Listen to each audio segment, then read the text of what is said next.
Sənin haqqında 5 həqiqət deyəcəm. Yaxın əyləş. Bu dediklərim sənin xoşuna gəlməyə bilər. Ancaq hazır olmalısan. Sən bu həyatdan narazısan, amma dəyişmək üçün yetərincə risk etmirsən. Sana mane olan həyat deyil, sənin qorxaqlığındır.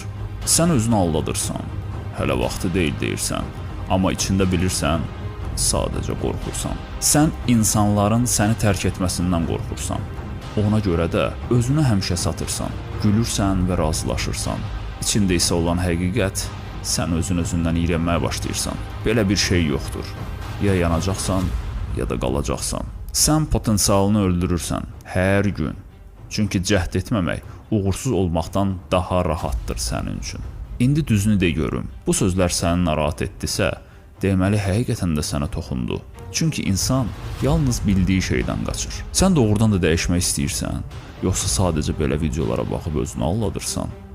Əgər bu video sənə nəsə dedisə, elə bu gündən dəyişməyə başla. Sənə zəmanət verirəm ki, bir ildən sonra bugünkü insan olmayacaqsın. Uğurlar dostum.